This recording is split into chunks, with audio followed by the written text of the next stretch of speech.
이문태 교수님 뜨겁게 박수를 좀 부탁합니다.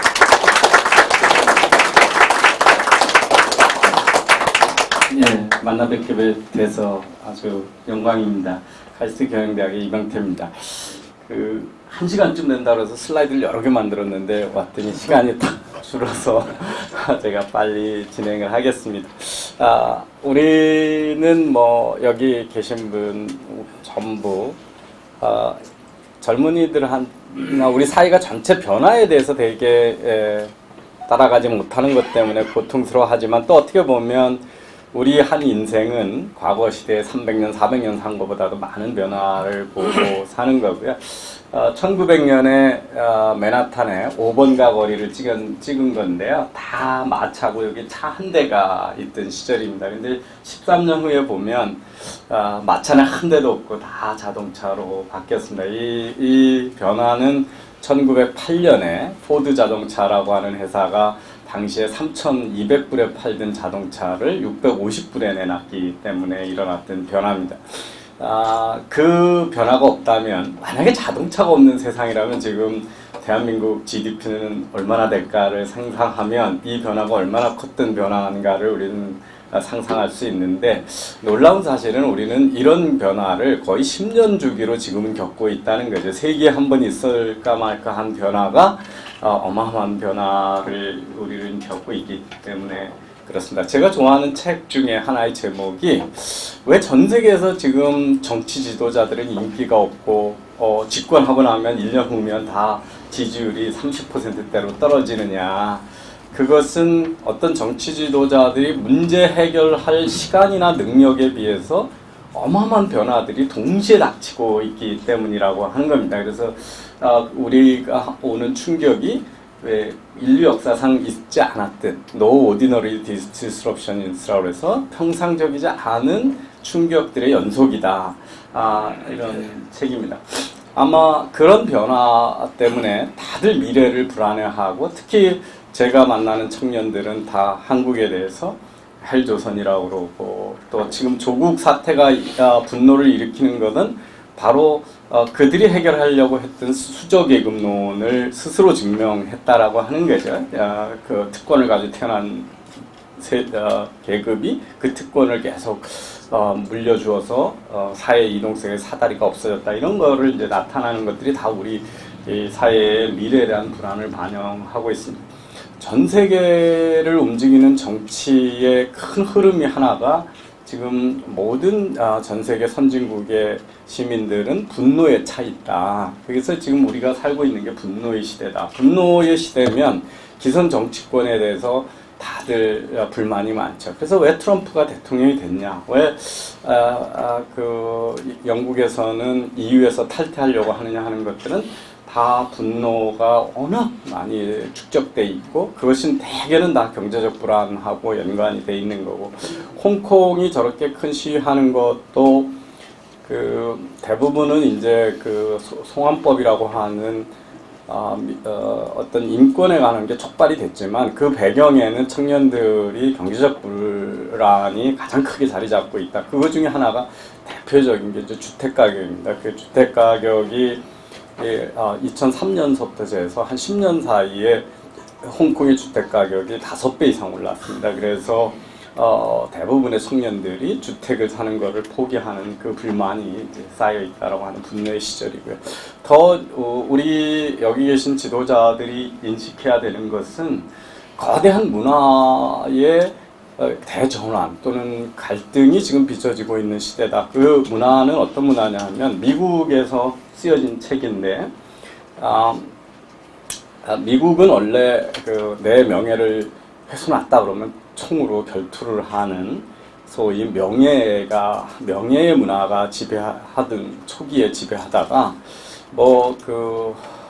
제퍼슨이라고 하는 전 재무장관하고 부통령하고 결투를 해가지고 재무장관이 죽는 바람에 사회적 문제가 되면서 그런 결투를 금지시키고 법에 의해서 갈등을 해결하고 당사자 간에는 불편한 자리를 피하는, 그래서 그거를 이제 디그니티 컬처라고 그래서 품위의 문화로 전환돼 왔었는데, 최근에 이 SNS가 나오면서 이 분노를 담은 게 어떻게 되냐면, 소위 우리로 얘기하면 을들이 갑으로부터 조그만 피해를 입었다고 싶으면 을들이 연합을 해가지고 희생양을 자처하고 거꾸로 갑을 공격하는 그래서 모든 사람들이 희생양을 자처하는 문화가 일고 있다. 근데 이게 갑을의 대결이 되면 늘 정치권이 개입을 하게 된다는 거죠. 왜냐하면 표가 을한테 많으니까.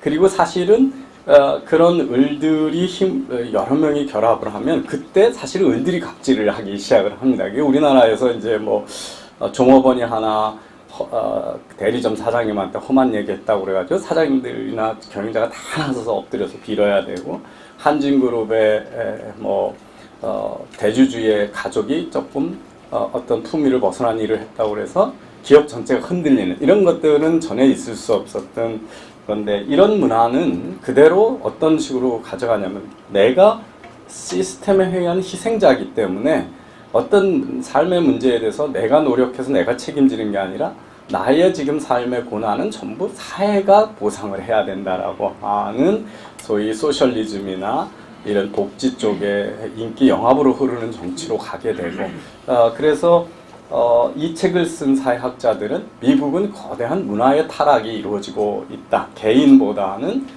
모든 삶의 흐름 문제를 시스템의 문제, 사회의 문제화하게 되는 거죠. 그럼 사회가 보상을 해야 되는 거고 이런 쪽으로 미국도 같은 방향으로 흐르고 있다는 걸 볼 수가 있고요.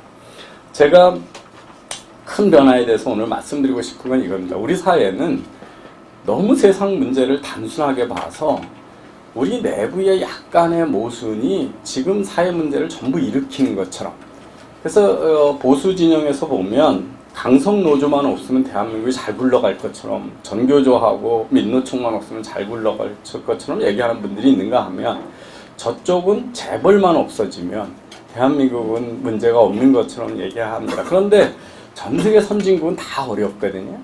강성노조와 재벌이 없는 일본이 왜 지난 30년 동안 그렇게 어려운 경제적 고난을 겪었고 왜 프랑스는 그렇게 복지를 많이 강조하고 1년에 3개월씩 놀려주는 나라가 그 노란조끼라고 해서 파리 시내를 막 흔들고 있느냐 이런 문제는 그렇게 세상의 문제는 간단하지 않은 변화 속에 있다는 걸 증명하지 않느냐 하는 거죠. 그런데 우리는 자꾸 이 진짜 문제는 해결하려고 그러지 않고 다 그 내부 총질에 국민적 에너지를 다 지금 소진하고 있는 게 아닌가 그런 게 제가 이제 우리 사회가 갖고 있는 아주 태행적인 정치 형태다 이렇게 보고 있습니다. 조국이라고 하는 개인은 중요하지 않잖아요. 대한민국 사회가 중요하고 미래 세대 희망이 중요한데 이 한 사람의 그 진영 논리 내부 지금 총질에 의해서 국가가 전부 인질 잡혀 있는 형태 이런 형태가 안타까운 거고요. 2년 전에 맥킨지는 선진국 모두에서 2차 대전 이후로 최초로 아버지보다 가난한 자식들을 기르고 있는 시대에 우리가 살고 있다는 보고서를 낸 적이 있습니다. 그만큼 선진 경제가 다 어렵다는 거고요. 그래서 2005년에서 2014년 중간에 금융위기가 있어서 그렇긴 합니다만은 각 나라의 가계소득이 그 나라의 경제소득만큼 못 올라간 가구가 얼마나 되나를 조사해보면 거의 65%, 70%의 가구가 소득 정체 내지는 국가 경제 발전만큼 소득이 안 올라가는 가구를 갖고 있습니다. 이게 얼마나 큰 변화냐면 그 이전 10년에는 2%도 안 됐던 거예요. 그러니까 경제가 성장하면 가계소득도 같이 따라 성장하던 시대에서 이렇게 큰 변화를 겪고 있다는 거죠. 그래서 경제적 불안은 선진국 전체의 문제고 그래서 뭐 중산층이 쪼그라들고 있다라고 OECD가 올해도 이야기를 했습니다. 우리 사회는 이번 정부는 이 소득 격차를 자기들이 확대하고 있으면서도 그렇게 소득 격차에 대해서 집착이 되게 심해요. 근데 소득 격차가 왜 일어나는가에 대해서 제가 하도 우리 사회가 이 소득 격차에 대해서 특히 이번 정부가 집착이 심해서 그 원인을 보려고 경제학 논문 한 300편 이상 읽었을 겁니다. 그래놓고 분류해보면 한 4가지 정도의 큰 변화가 최근에 각 나라에서 소득 격차를 확대하고 있다라고 나옵니다. 첫 번째는 이제 보시면 제가 넘어가겠습니다. 우선 저 네 가지는 조금 이따 설명을 드리고 우리가 과거에 없었던 큰 전환기라고 하는 거가 이거는 KDI의 김준 에코노미스트가 만든 건데 이게 이제 전 세계의 GDP입니다. 전 세계의 부가 얼마나 늘어나는가 하는 건데요.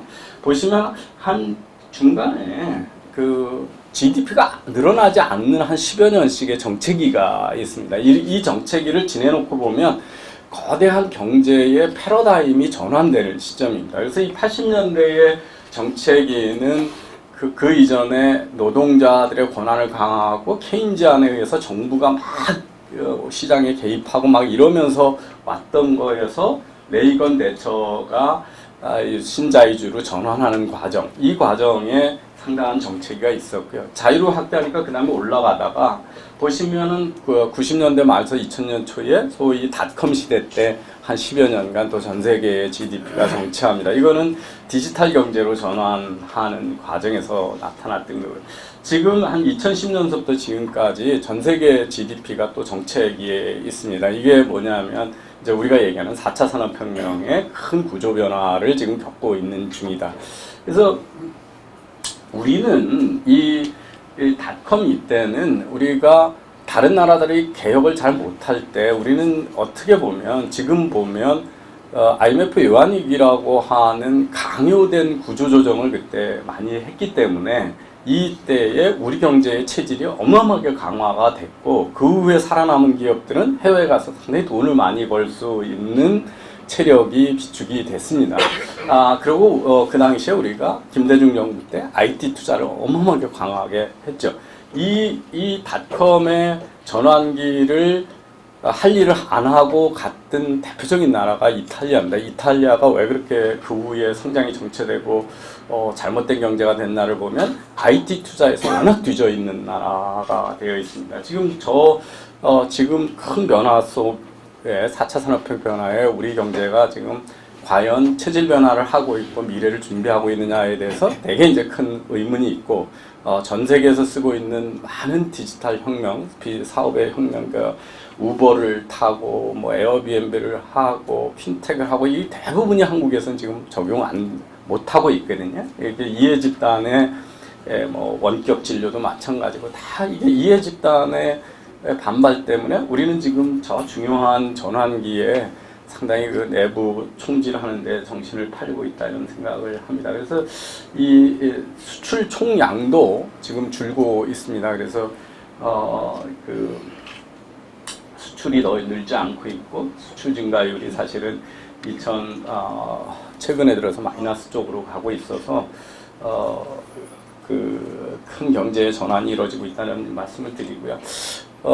왜 세계 경제가 큰 위기 내지는 경제 불안이 가중되고 있냐를 볼 때 한 네 가지 변화가 동시에 우리한테 닥치고 있다. 하나는 사업이 글로벌화하고 있다는 겁니다.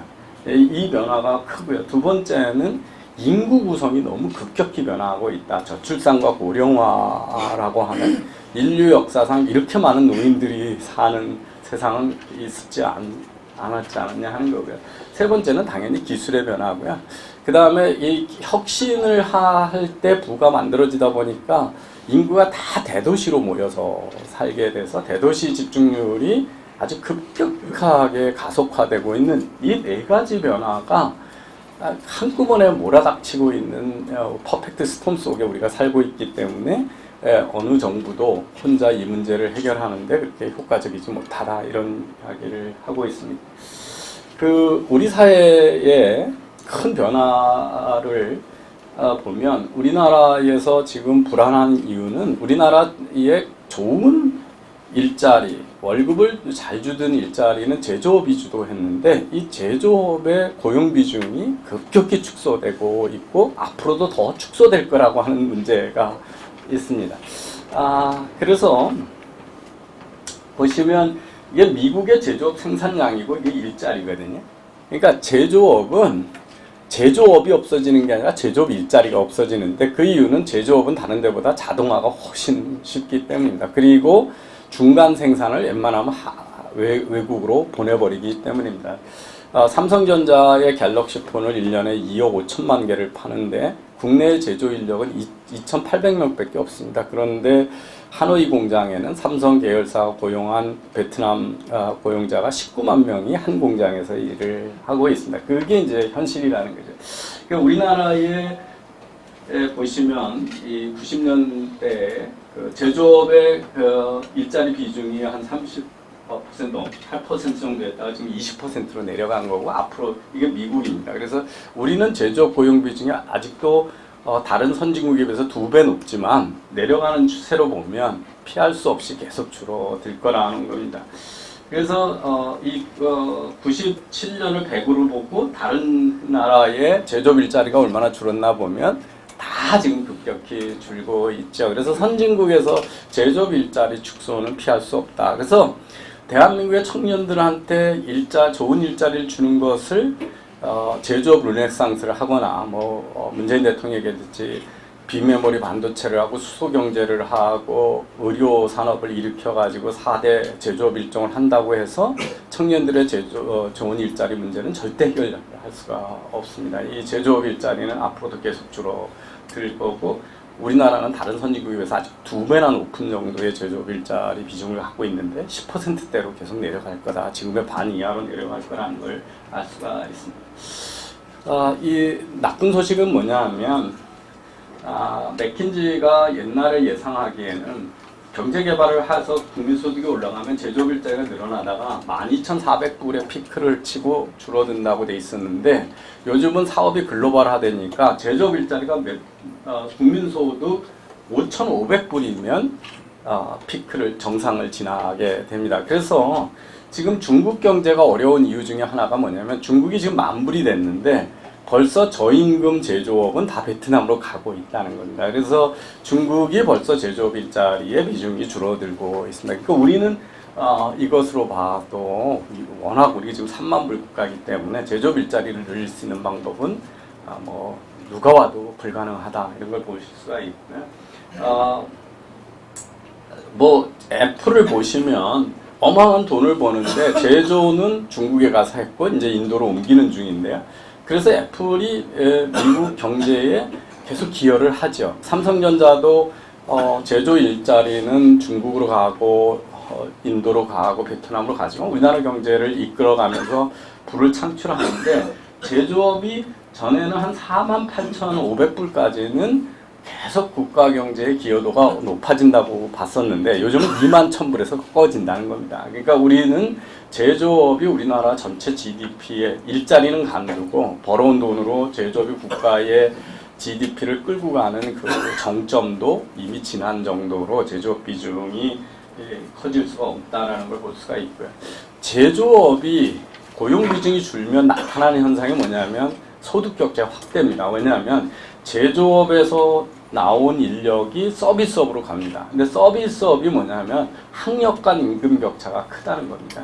여러분 자식 중에 사자 들어가는 직업을 가지고 있으면 되게 자랑을 하고 싶으시잖아요. 근데 판사, 의사, 변호사 이런 거는 아주 머리가 좋은 소수들이 라이센스를 가지고 인원도 안 늘리면서 높은 임금을 받는 반면에 이 전문직, 지식산업에 종사하지 않는 몸으로 떼어서 하는 서비스업에 대부분의 사람들이 종사하는데 여기 임금이 낮은 거죠. 왜냐하면 제조업에 일자리가 없고 그렇기 때문에. 그래서 미국에 보면 60년대부터 최근까지 고졸 이하 고졸 전문대졸, 대졸, 대학원 간의 임금이 얼마나 60년대에 비해서 올라갔는가를 보면 학력 간 격차의 임금폭이 어마어마하게 커져 있고 이 현상이 나타난 게 80년대 중후반부터 분명하게 격차가 확대됩니다.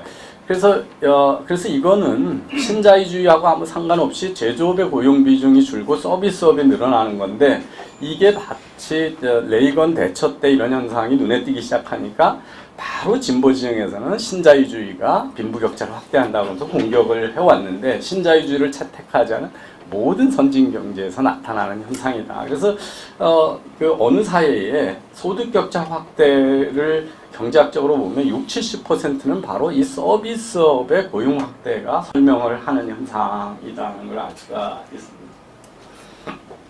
선진국 경제가 왜 어려우냐를 보면 이 경제의 힘이 소수의 선진국에서 인구가 많은 개도국으로 급격히 이동하고 있다는 현상이 그 선진국들이 어려운 거에 큰 이유다 하는 건데요.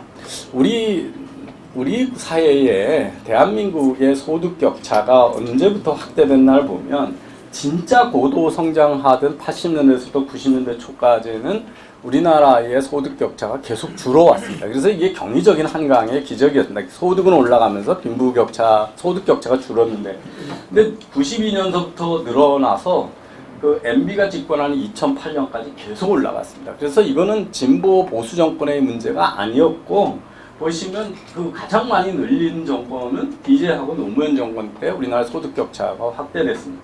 근데 더 놀라운 건 뭐냐면 우리는 이런 소득 격차 확대가 IMF가 우리한테 강요한 신자유주의에 의한 거라고 주장하는 진보 진영이 많은데, 보시면 92년서부터 이미 97년까지 이 내려가던 소득 격차가 상승하는 쪽으로 반전을 합니다. 그리고 97년에 껑충했지만 그 IMF가 끝나고 나서도 이 추세에서 변화가 없이 2008년까지 계속 지속이 됩니다. 실제 소득 격차를 낮추고 반전시킬 거는 MB 정부가 가장 혁혁한 공로를 세웠고 박근혜 정부 초기까지도 그 추세가 지속됐습니다. 그럼 왜 이 5년 사이에 무슨 일이 있었길래 갑자기 대한민국의 소득 격차가 확대됐느냐?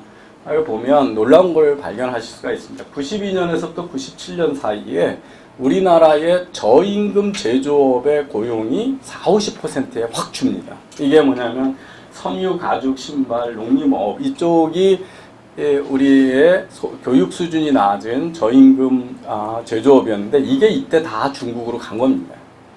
중국으로 가니까 이분들이 봉제 공장에 있었던 이분들이 어디로 갔냐면 다 숙박, 음식업, 도소매업의 자영업 종사자로 자영업자 또는 거기에 종업원으로 옮긴 겁니다. 그래서 그래도 큰 제조회사가 그 식당 종업원보다는 급여를 많이 주고 높게 줬기 때문에 이것이 우리나라의 빈부격차 확대를 가져오기 시작하는 구조 변화였다는 겁니다. 그럼 이게 뭐 때문에 온 거냐면 결국 중국이 글로벌 경제에 들어온 결과였습니다. 지금 우리 경제를 어렵게 하는 건 뭐냐면, 그때 저임금 제조업이 중국한테 다 일자리를 넘겨줬는데 이제는 저임금 근로가 아니라 조선, 자동차, LCD, 전자 등 우리나라를 이끌어왔던 주요 중공업의 일자리가 중국에 의해서 지금 위협을 받고 있고 일자리를 내놓고 있다. 그래서 지금 한 4~5년 사이에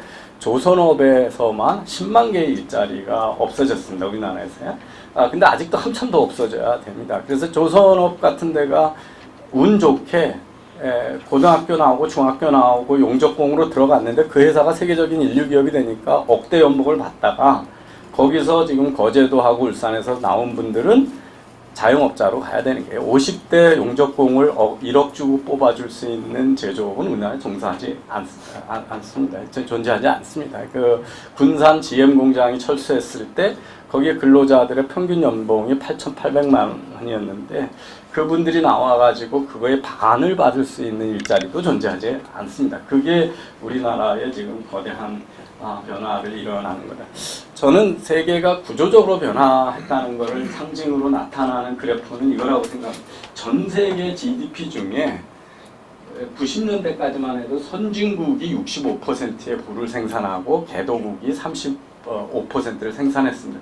여기 90년대 딱 점프가 뛸 때가 바로 우리나라 저임금 산업이 중국으로 갈 때입니다. 중국이 본격적으로 78년에 등소평이 개방 개혁을 부르짖고 한 10여 년 동안에 인프라 깔고 준비가 되면서 90년대부터는 해외 공장에 가서 제대로 전기도 들어오고 수도가 들어오니까 생산할 수 있는 사회가 됐고 나라가 됐고, 그래서 우리나라의 저임금 산업이 글로 가면서 중국 비중이 오니까 개도국 비중이 커졌고, 그런 나라 중국 경제가 커지고 인도가 들어오고 서방 경제에서 고립돼 있던 완전히 분리돼 있던 소련이 붕괴되면서 그런 나라들이 다 글로벌 경제에 들어오면서 개도국의 비중이 커져서 90년하고 2018년을 비교하면 30년 사이에 개도국의 비중이 이제는 60%고 선진국의 비중이 40%로 완전히 뒤바뀌어져 있는 거죠. 근데 우리는 자꾸 8, 90년 고도 성장할 때의 추억에 너무 사로잡혀 있죠. 그때는 우리한테 그렇게 경쟁에 위협이 될 만한 개도국이 글로벌에 없었던 시절이었다라는 겁니다. 그래서 이때까지만 해도 2차 대전 후에 미국은 전 세계 공산품의 42%를 생산하는 독점적인 나라였습니다. 근데 거기에 프랑스, 영국 들어오고 나중에 일본, 독일 들어오고 한국, 대만 들어갈 때만 해도 전 세계에서 물건을 제대로 만드는 나라가 10개도 안 됐었습니다. 그런데 지금은 이제 물건을 만드는 나라가 어마어마하게 많아졌는데 그 나라들이 또 우연히 인구가 큰 나라들이라는 거죠. 이게 이제 인구 크기로 나라는 건데 한국은 여기 있습니다. 이 정도의 크기의 나라입니다. 그러니까 우리보다 20배 이상의 인구를 갖고 있는 중국이 어마어마한 물건을 만들고, 그래서 하버드의 리차드 프리만이라고 하는 경제학자가 글로벌 노동시장의 대변혁이 2000년에서 2005년 사이에 일어났다. 그걸 더 그레이트 더블링이라고 합니다. 거대한 2배가 됐다는 거예요. 그 뭐냐면 글로벌 기업이 전 세계적으로 활용할 수 있는 노동력이 15억에서 30억으로 바뀌었다는 겁니다. 그게 뭐냐면 글로벌 경제에서 완전히 고립돼 있던 인구 대국들이 다 글로벌 경제에 들어오면서 된 거죠. 그렇기 때문에 우리나라의 인건비를 많이 올려주면 소득주도 성장처럼 올려주면 좋은데 밖에 값싼 노동력이 전에보다 워낙 풍부해졌을 때 그렇게 되면 기업들은 나갈 수밖에 없다는 거죠. 우리가 안 나가고 다른 나라만 나가면 우리나라 제조업은 다 망하는 거니까요. 그러니까 우리가 원하는 만큼 못 올려주는 거고, 그것이 자살적인 선택이었다라는 것이 이제 보여주는 게 이런 변화를 몰랐다는 거예요. 왜 프라자 협약 후에 일본은 망했는데 독일은 계속 잘 나가느냐? 독일은 90년만 해도 유럽의 환자라고 그랬는데 그렇게 유럽에서 가장 강한 경제를 만들었냐에 대해서 많은 이론들이 있었는데, 최근의 논문을 보면 그 한 나라에 제조하는데 단위 1달러를 생산하는데 인건비를 얼마나 쓰냐, 이걸 우리가 단위 임금이라고 그러죠. 단위 임금이 다른 나라가 이렇게 쫙 올라갔습니다. 이 단위 임금이 올라간다는 건 뭐냐면 생산성보다 임금 인상을 빨리 하면, 높이 하면 단위 임금이 올라가죠. 근데 유일하게 선진국 중에서 독일이 30년 동안 노동 생산성에 비해서 임금 인상이 낮아서 그것이 지금 전 세계에서 독일이 경쟁력을 갖는 배경이라고 하는 겁니다. 왜 우리 경제가 지금 어려우냐면요. 2010년서부터 지금 2018년까지 한 2000년부터 한 20년을 보면 일본은 생산성에보다 임금이 낮게 올라가서 단위 임금이 내려간 반면에 이게 지금 한국입니다. 그래서 우리가 상당히 비싼 나라가 돼버렸고 일본마저도 우리한테 가격 경쟁을 갖는 나라가 됐다라고 하는 것이 상당히 냉혹한 현실이고요. 이제 이런 글로벌 경제의 힘의 이동, 인구 거대 국가의 개도국이 갖는 경제의 이동이 이제 선진국들이 전혀 없던 경쟁자들이 많이 생겼으니까 지금 그렇게 많이 어렵다라고 하는 큰 변화고, 세 번째는 이제 인구 구성의 변화입니다. 옛날에 제가 대학 다닐 때는 좋았고 요즘은 일자리 어렵다. 그게 마치 우리 경제가 잘못됐고 사회가 잘못된 것처럼들 얘기하는 사람들이 너무 많아요. 그래서 미안하다고 죄의식을 느껴야 된다고 생각을 해요. 근데 사회는 그렇게 어떤 한 사람이 미래를 내다보고 디자인하는 게 아니잖아요. 그럼 지금 젊은 애들은 자기 손자들이 살 세상이 어떤 세상인지 알고 그거에 맞춰서 희생을 하면서 무슨 선택을 하느냐. 그렇게 살아가는 세상은 어디에도 없습니다. 이거는 완전히 구조주의자들, 포스트 모더니즘주의자들의 착각이에요. 그러니까 마치 지금 우리가 그러면 30년 전으로 돌아가서 경제개발할 때 그러면 앞으로는 어떻게 될까 알고 선택을 달리 할 수 있었을까? 할 수 있었던 선택은 없습니다. 그 시대에 맞게 각자 다 열심히 살다 보면 결과가 나오는 거지, 우리가 그렇게 마치 나라를 함부로 설계할 수 있는 것처럼들 착각을 하죠. 옛날에 왜 대졸들이 좋았냐? 제가 대학 들어가던 1980년에 우리나라의 대졸의 인구 비중은 1.5%였습니다. 1.5%에 불과해요. 그러니까 4.1%에 불과합니다. 그러니까 그리고 그때 대학 나온 여성들은 대부분 대학 나오고 집으로 갔지 경제에 참여하지 않았어요. 그러면 2%의 대졸들이 누리는 혜택은 당연히 공부 안 해도 집 잡을 수 있는 거죠. 근데 지금은 청년의 70%에서 80%가 대학을 갑니다. 그 한 세대의 7, 80%를 대졸 관리직으로 또는 전문직으로 공급할 수 있는 경제는 전 세계 어디도 없습니다. 그리고 지금 현재는 우리나라가 인구의 거의 30%가 대졸 비중으로 늘어난 인물이기 때문에 대졸들이 어려운 거고요. 박근혜 대통령 때 노사정 합의에서 노동시장 개혁한다고 해서 여러 개 했는데 결국 기득권 세력들의 반발에서 다 무산되고 그때 딱 하나 남은 게 뭐냐면 아주 인기영합적으로 장년들의 정년을 55세, 58세이던 걸 60세로 법제화해가지고 정년을 늦춰준 겁니다. 그래서 5년간 갑자기 55세에 그만둬야 될 아버지 세대가 60대까지 일을 하는데 이게 본격적으로 적용되기 2016년서부터입니다. 그러니까 2016년서부터 5년 동안은 당연히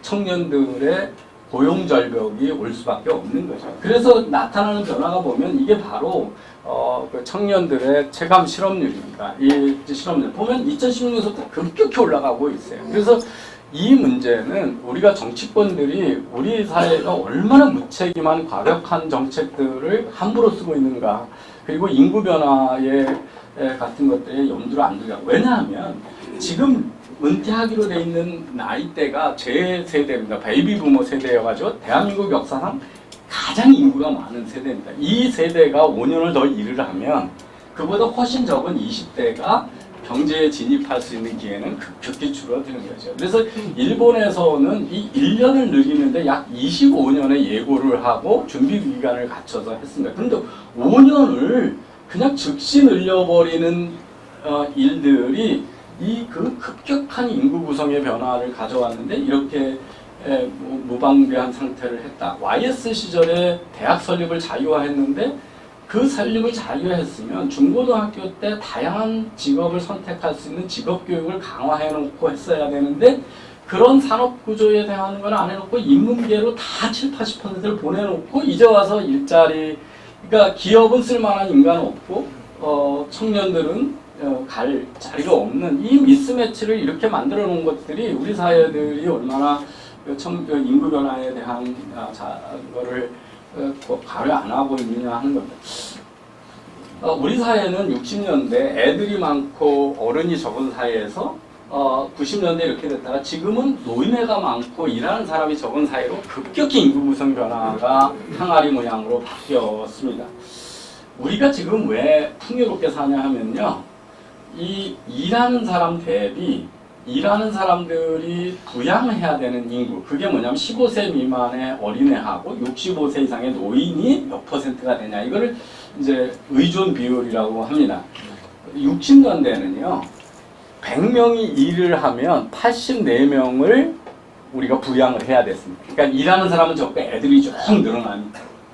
근데 이게 계속 줄어들어서 2014년에 가면 이 6%를 줄어든 겁니다. 그러니까 옛날에는 100명이 일해서 84명을 먹여 살렸는데, 일하는 사람을 나눠줬는데, 지금은 100명이 일해서 34명만 먹여 살렸던 게 우리나라의 인구 구성의 변화입니다. 그러니까 버는 거를 많이 쓸 수 있을 만큼 우리 경제 수준도 올라갔지만 일 안 하는 사람 숫자가 워낙 줄어들었기 때문에 우리가 풍요롭게 살았는데, 그 반전이 언제서부터 일어나냐면 2014년서부터 다시 올라가기 시작합니다. 왜냐하면 애는 더 이제 안 줄고 노인애들이 많아진 겁니다. 65세 이상이 많아진 거죠. 그러니까 앞으로 다음 세대는 우리가 지내왔던 지금 60년대부터 계속 이게 줄어왔던 2014년까지 하고는 정반대로 일하는 사람의 사회적 부담은, 부양해야 되는 부담은 급격히 늘어난다는 거죠. 그래서 앞에 가는 세대는 엄청 어려운 세대를 예고하고 있습니다.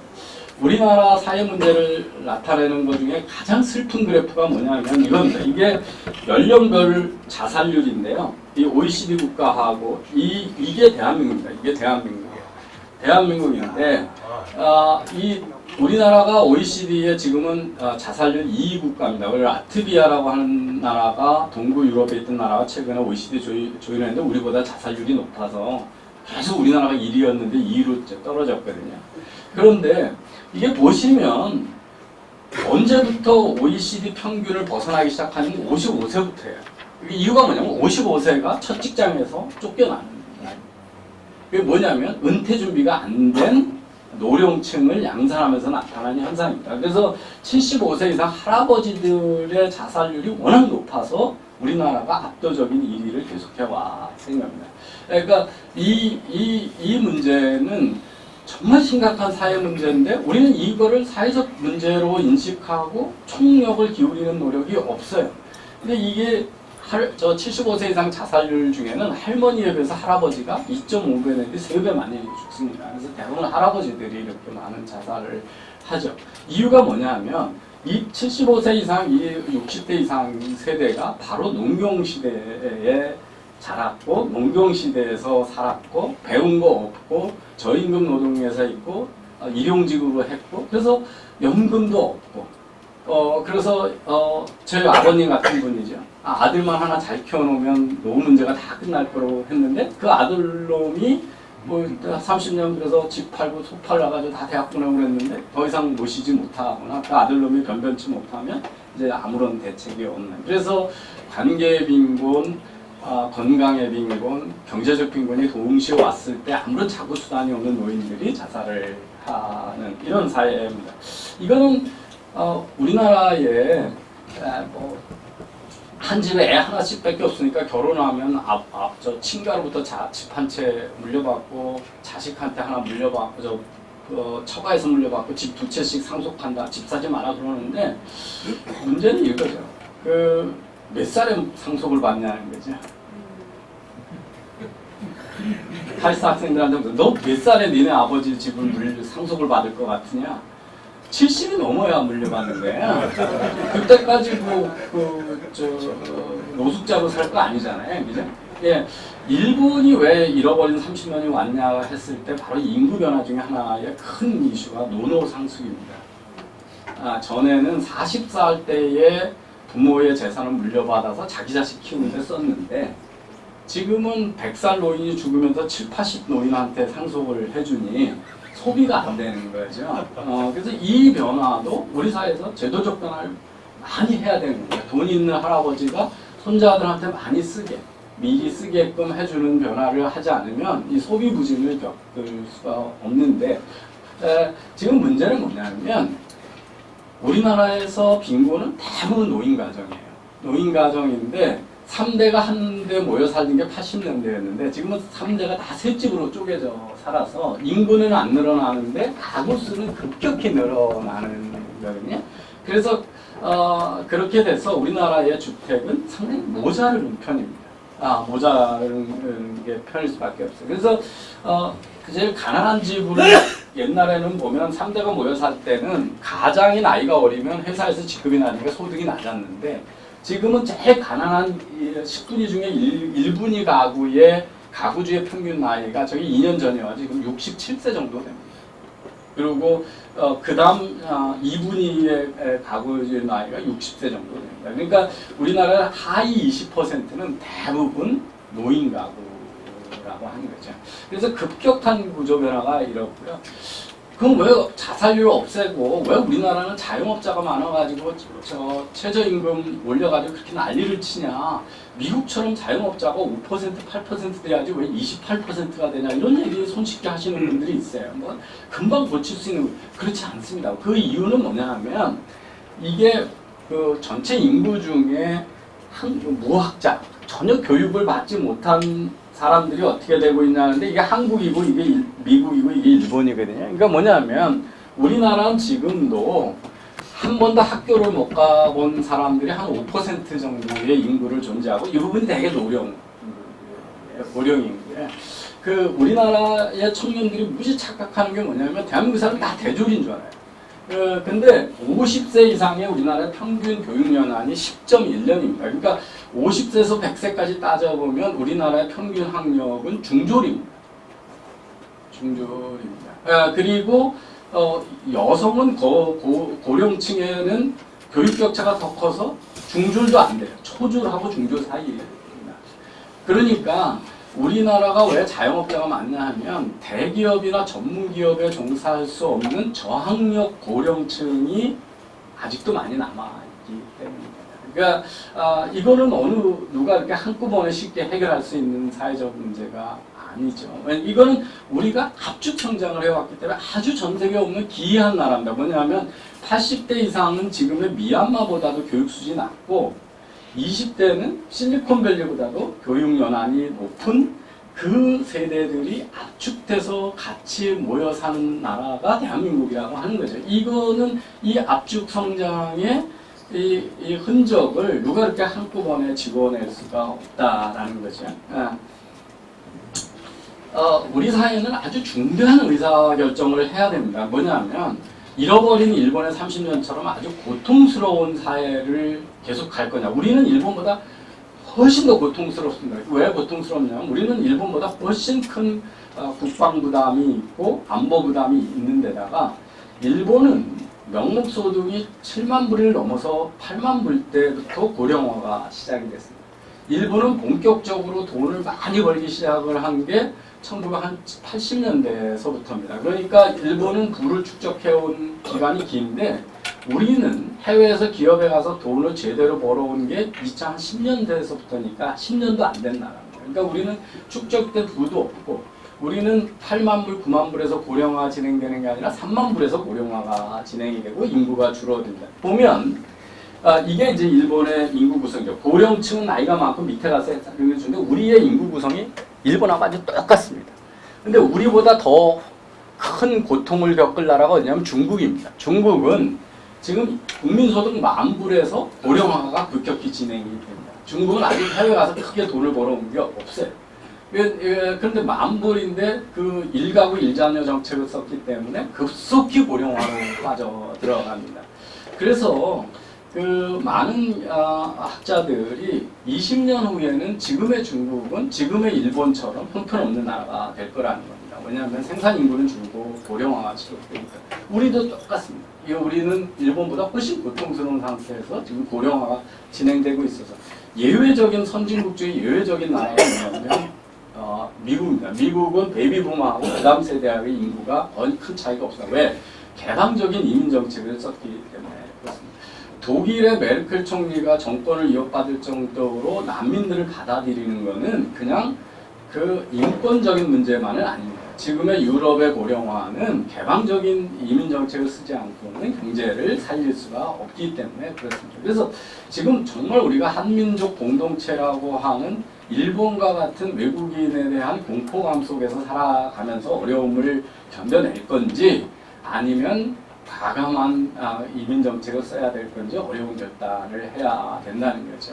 그 이민 정책을 쓰는데 미국처럼 세상에서 머리 좋은 사람들을 우선 끌어들이고 그럴 건지 아니면 우리 지금처럼 장가 못 가는 사람들한테 부인들 수입하고 안산 공장에 오는 저임금 근로자들만 자꾸 끌어들일 건지에 대해서도 아주 심각한 논의가 이루어지지 않으면 다음 세대는 걷잡을 수 없을도록 고통스러운 세대를 앞두고 있다는 거죠.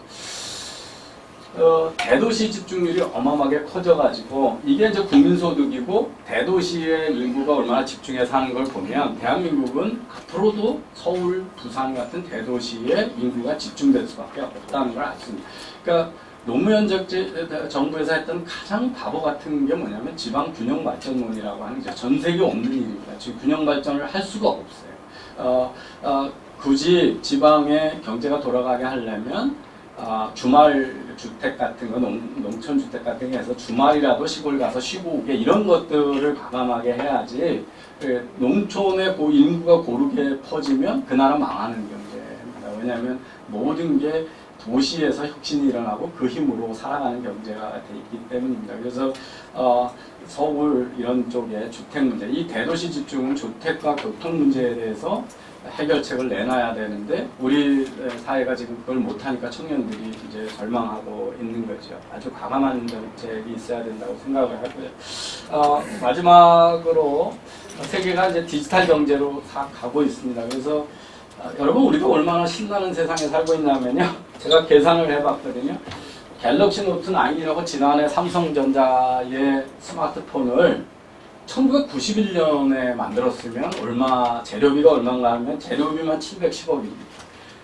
그러니까 여러분이 들고 다니는 거를 91년에 보면 한 1000억쯤 되는 거를 우리가 지금 들고 다니는 건데 그게 100만 원 미만으로 떨어뜨린 거죠. 그러니까 IT 가격이 얼마나 떨어지고 있는 거예요. 그거는 포드 자동차가 1%의 상류층이 쓰는 3,200불의 자동차를 600불에 만든 거하고 똑같이 대기업의 혁신은 뭐냐면 한때는 다 상류층의 사치품을 대중화하는 것들이 기업이 하는 혁신이죠. 그래서 저런 몇십억, 몇백억 하던 IT는 IBM이 기업들한테 팔았던 건데 그걸 작고 더 세게, 더 싸게 만들어서 모든 사람이 가질 수 있게 만드는 거니까 이제 그 IT 업계의 주인공이 바뀐 거죠. 애플하고 삼성으로 IBM에서 그런 변화 속에 우리가 살고 있습니다. 이 디자인 가지고 막 싸웠거든요. 그래서 소송도 많이 당했습니다. 삼성이. 근데 중요한 게 뭐냐면 이게 2016년에 스마트폰의 시장 점유율입니다. 여러 회사가 팔죠. 다 크고 어마어마한 회사잖아요. LG. 근데 이게 이익 점유율이에요. 이익은 삼성전자하고 애플이 다 가져가고 나머지는 거의 돈을 못 법니다. 지금도 하웨이, LG전자, 뭐 일본 회사 다 만들고 있는데 중국 회사 그렇게 많이 만드는데 삼성전자하고 애플이 전체 이익의 95%를 가져갑니다. 여기 나머지는 거의 돈을 못 벌어요. 왜 그러냐면 우리는 멀쩡한 스마트폰을 매년 새로 사요. 2년 내에 새로 사요. 그러니까 왜 사냐면 지난해 나온 것보다 좋기 때문에 사거든요. 좋은 거기 때문에 새로 사야 되거든요. 그래서 그러면 제일 좋은 걸 사겠죠. 멀쩡한 걸 버리고 사는 이유는 좋기 때문에 사는 거죠. 그래서 지금 여기 계신 세대, 저희 세대하고 다음 청년들하고 소비 패턴이 뭐가 다르냐 하면 가난하게 살 때는 가성비가 제일 좋습니다. 싸고 성능 좋은 제품이 잘 팔려요. 그런데 사회가 풍요로워지면 사회적 위치를 나타내는 명품 쪽으로 소비가 이동을 한다. 그래서 그걸 펑셔널 굿에서 포지셔널 굿이라고 합니다. 위치제라고 합니다. 그 대표적인 성공 사례가 뭐냐면 스타벅스입니다. 스타벅스는 미국에서 남들이 50센트에 팔던 커피를 4불에, 5불에 파는, 10배 비싸게 파는 겁니다. 그래서 그 스타벅스가 처음 나왔을 때 창업주가 은행 가가지고 융자 신청을 262번을 거절당합니다.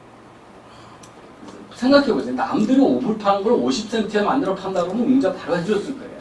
근데 5불, 50센트에 팔던 걸 4불, 5불에 판다는 거는 그렇게 메이크 센스하지 않습니다. 그런데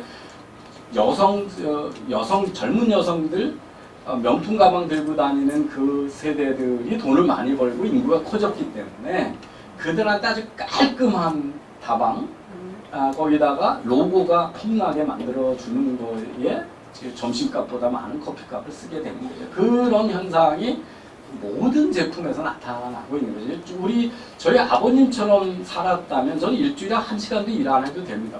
옷이 떨어질 때까지 입고 신발도 끼우면서 신고 아파도 병원에 안 가고 뭐 겨울 같으면 2, 3주에 한번 목욕하고 뭐 이런 거 살면 여러분 일주일에 1시간도 일 안 하고 살아도 돼요. 쌀값 얼마나 쌉니까? 그런데 우리는 수많은 것들, 옷 그렇게 입는 건 아무도 없어요. 멀쩡한데 더 좋다고 그래서. 근데 현대 경영이 뭐냐면 우리 속에 잠재되어 있는 욕망을 자극해서 계속 사게 만들고 새로운 수요를 만들어내는 거죠. 그래서 디자인이 그만큼 중요하다 보니까 왜 LG전자는 조 단위로 지금 스마트폰에서 적자를 보이냐. 자본력이 부족하거나 설비가 부족한 게 아니에요. 다음 버전의 스마트폰을 삼성전자만큼 매력있게 조합을 못 만들어내는 거죠. 그래서 지금 경제는 어떤 거냐면 핵심 인재, 창의성 있는 인재를 누가 많이 가지고 있느냐가 좌우되지 설비나 돈의 능력이 아니라는 거예요. 옛날에는 돈이 엄청 중요했습니다. 돈이 귀하던 시절인데 돈 많은 LG전자가 조 단위로 까먹는 거는 뭐냐면 브랜드를 그렇게 못 만들었던 거고 다음 버전의 스마트폰을 매력적으로 디자인을 못하는 거죠. 그래서 카이스트 나온 청년이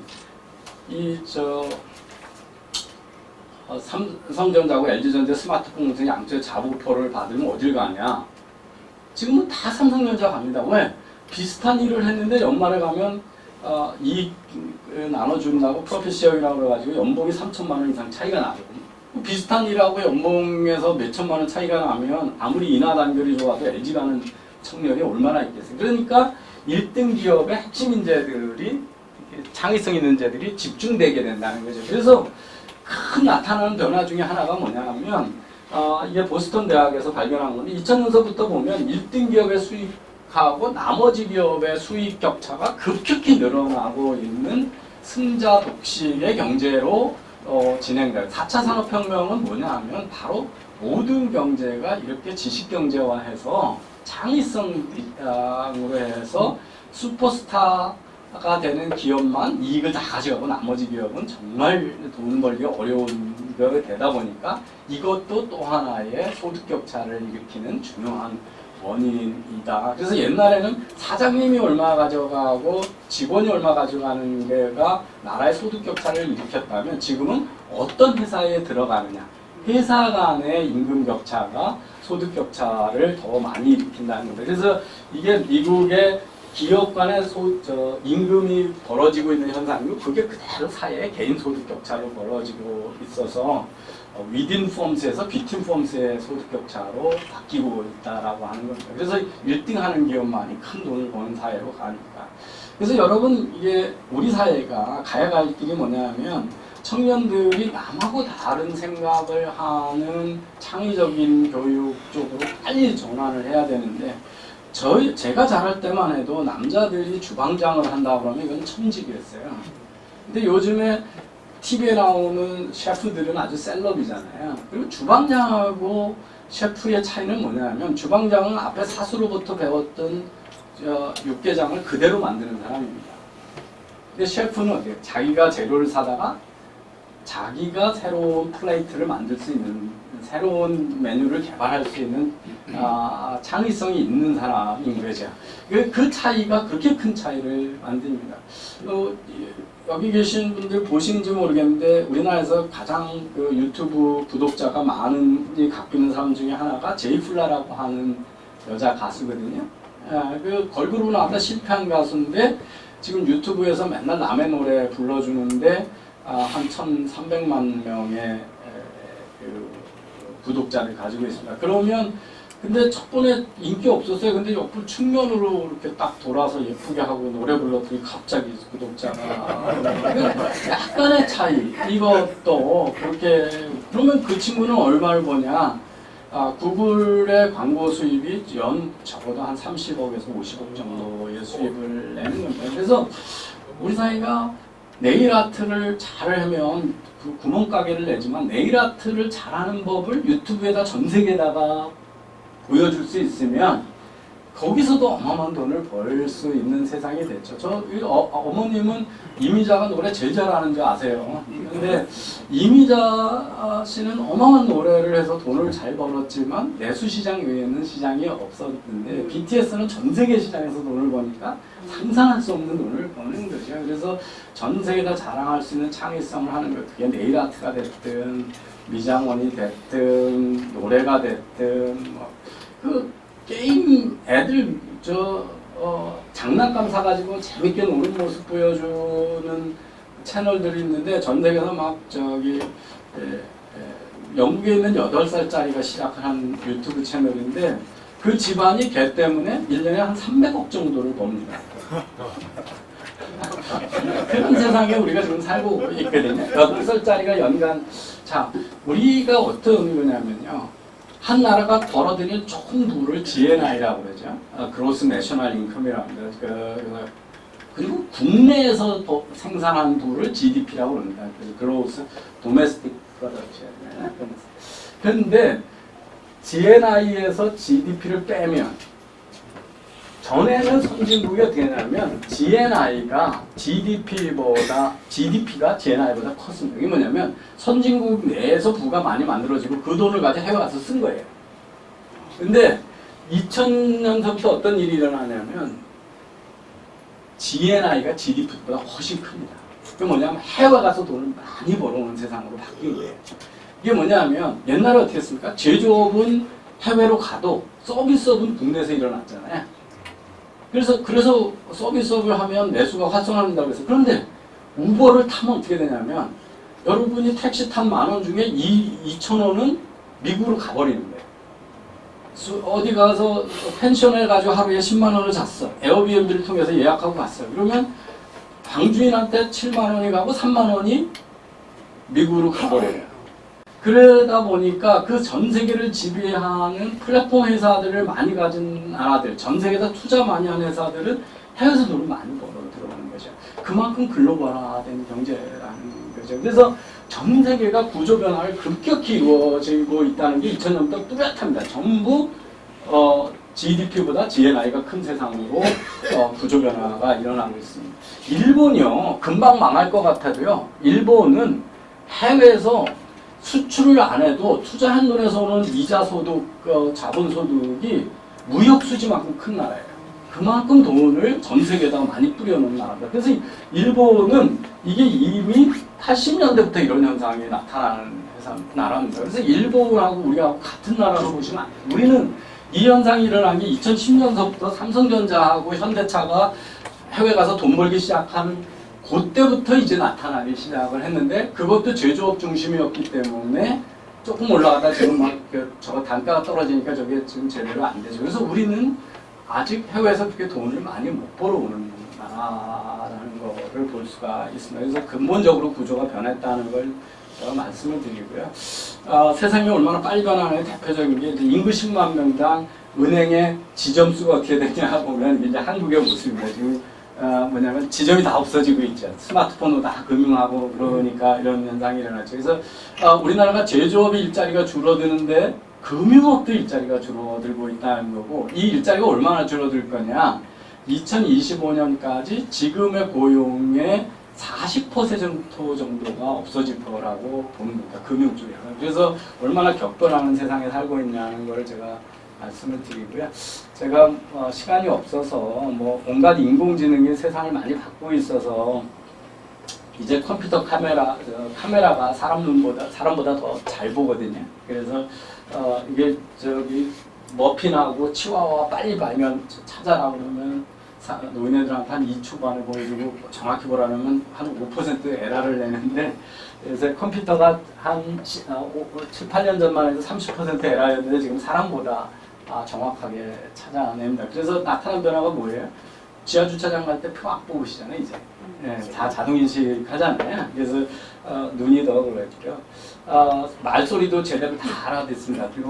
그래서 나타난 게 뭐냐면 미국 사람들은 아마존이 스마트 스피커 집에다 놔가지고 이제 휴대폰 안 열고 세제 2통 보내줘 그러면 아마존에 주문하잖아요.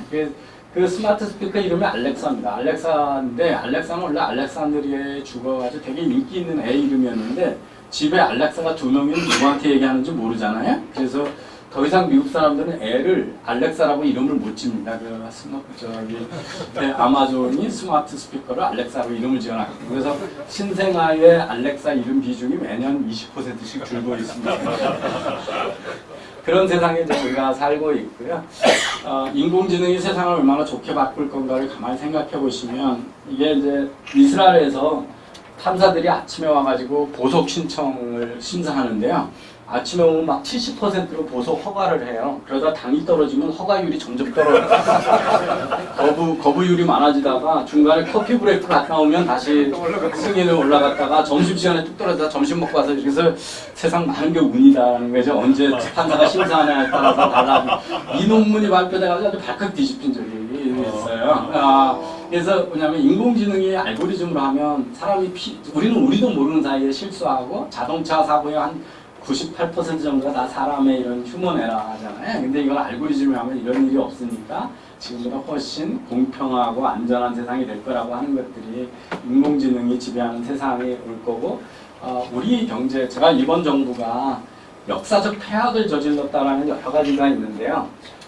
이게 제조업의 일자리인데요. 이게 금융위기가 오면서 이렇게 이제 금융위기 이후에 일자리가 줄어들고 쭉 일자리가 못 일어나다가 제조업 일자리가 못 일어나다가 2009년서부터 2016년까지는 일자리가 계속 늘어났어요. 탄핵 때까지 한 연 3%로 제조업 일자리가 늘었어요. 우리가 생각하는 거하고 다릅니다.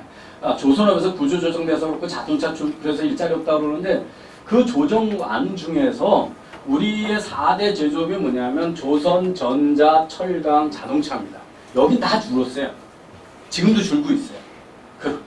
그런데 어디서 그럼 일자리가 늘었냐면 우리가 지금까지 생각하지 않았던 새로운 4차 산업형 제조업에서 일자리가 많이 늘었던 겁니다. 거기서 어디서 늘었냐면 배터리, 로봇, 화장품, 의료기기 이런 쪽입니다. 이게 새로운 제조업이죠. 다음 세대를 하는 보시면 이쪽에서 보면 7%에서 한 11%씩 일자리가 늘었기 때문에 그래서 우리 사회가 건전하게 그 제조업의 신진대사가 되고 있었는데 여기다 인건비를 확 올리고 52시간 이게 대러 신생산업이기 때문에 R&D 하려고 밤새고 이래야 되는 거예요. 몇 년 전만 해도 로봇 청소기 샀다가 그냥 버렸거든요. 속 터져서 그거 못 보잖아요. 근데 요즘은 청소 잘합니다. 매년 새로 갱신되기 때문에. 그런데 52시간 이상 일하지 말라 이렇게 되니까 여기서도 고용을 안 일으켜서 지금 2017년부터는 전년 대비 우리나라가 매월 고용 통계 나온 거 보면 제조업에서 10만 개 이상 일자리가 줄고 있는 겁니다. 그래서 싹을 짝쭉 자른 거예요. 그래서 이런 구조 변화가 우리 경제 속에서 지금 일어나고 있다라고 하는 것을 보시면 되고요. 제가 시간이 없어서 전 세계는 지금 다시 그 경기 침체 공포 속에 빠져들고 있습니다. 그 이유가 이제 이게 큰 사이클이기 때문에 경제가 계속 좋을 수가 없고 항상 사이클이 있는데 지금 우리 그 경기 침체에 들어가기 전에 나타나는 그 채권, 미국의 국채의 수익률 역전 현상, 그러니까 장기 채권이 단기 채권보다 수익률이 더 낮은 그 현상을 우리가 역전 현상이라고 하는데 이런 현상이 미국에서 한 9번 일어났는데 9번 일어난 후에는 7번 경기 침체로 갔기 때문에 9분의 7 확률로 이제 경기 침체가 올 거라고 하는 예상을 많이 하고 있고요. 특히 이제 이 경기 침체를 걱정하는 여러 가지가 있는데 유럽에서 큰 경제가 다 경제가 지금 마이너스 쪽으로 돌아서고 있습니다. 독일하고 프랑스, 영국이 급격히 그렇게 줄어들고 있는데 독일의 경기 침체의 주된 원인이 자동차 판매 부진입니다. 자동차를 소유를 더 이상 잘 안 하고 있고 전기차로 급격히 전환되고 뭐 이런 현상들이 일어나면서 그런 현상이 있고요. 더 걱정이 되는 거는 미국의 CEO들은 중국의 무역 갈등보다 더 걱정이 되는 거냐면 중국의 경기 침체입니다. 그래서 중국이 8%를 마지노선으로 했다가 6% 성장을 마지노선으로 했다가 이제 6% 포기하고 있거든요. 그래서 전 세계 자동차 시장 성장의 50%가 중국 시장이었는데 중국의 자동차 판매가 마이너스로 돌아섰습니다. 그래서 이제 독일 경제가 제일 타격이 크고 그래서 중국의 경기 침체가 급속하고 그래서 지금 견조하게 미국의 소비 시장하고 고용 시장이 경제를 맡기고 있는데 거기 소비가 줄어들면 이제 걷잡을 수 없다 뭐 이런 우려가 퍼져 있는데 저는 그거는 뭐 단기적인 일이니까 괜찮은데 우리나라가 이렇게 이 거대한 변화 속에 다음 세대를 먹고 살 걱정을 뭘 하고 있냐. 그 대만이 최근에 무슨 선택을 했냐면 그 영어를 제2 공용어로 채택을 한 변화를 했습니다. 그만큼 세계가 글로벌이고 해외에서 돈 벌 수 있는 나라만이 생존하기 때문에 하는 선택인데 우리는 미래에 대한 담론이나 논의를 하고 준비하는 게 아니라 지금 100년 전 일을 가지고 국가의 에너지를 낭비하고 있는 거잖아요. 조상의 원한을 갚겠다고 지금 죽창을 드는 그런 시대에 내부지형, 과거지향, 성장보다는 분배지향, 그리고 시장의 자유보다는 국가지향에 아주 퇴행적인 정부가 경제를 위협하고 있는 상황이다. 그런 점에서 빨리 우리가 10년 후, 20년 후에 우리나라 잠재 성장률은 뭐 지금 2% 정도로 예상을 했었는데 지금 정부가 저질러 놓은 일 때문에 저는 1%대로 떨어졌다라고 지금 얘기하고 있고요. 그 성장이 안 되면 제가 이제 이런 일, 제가 그 카이스트 졸업하고 싱글리코라고 하는 제조회사 갔을 때 그때 우리 은행에다 예금하면 12% 이자였었거든요. 네. 그러면 제가 억대 연봉이면 집에 10억만 있으면 은행에 넣어놓으면 일 안 하고 먹고 살죠. 억대 연봉이 되죠. 지금 1% 세금 띵을 하면 1% 주잖아요. 그러면 억대 연봉을 이자 소득을 받으려면 100억을 넣어놔야 되는 은행에, 그죠? 그래서 그렇게 되고, 그게 뭔 얘기냐면 돈을 벌 수 있는 확률이 점점 줄어들었기 때문에 현금이 중요하다는 거예요. 근데 사람을 하나 뽑으면 매년 임금을 매달 돈을 벌든 못 벌든 꼬박꼬박 올려가면서 줘야 되니까 기업들은 고용을 회피하게 되죠. 그래서 이 저금리로 가면 저고용으로 가고 그게 저소비로 가는 악순환으로 빠질 가능성이 커집니다. 그런 현상이 우리나라에 지금 나타나고 있기 시작한 거는 2010년서부터 이미 우리나라들이 벌어온 돈에 가처분 소득 대비 소비 지출 비중이 계속 내려가고 있어요. 10년째 이미 나타나고 있어서 저는 최고경자들을 찾아다니면서 일본에 잃어버린 30년 들어간다, 20년 들어간다 걱정하지 마라.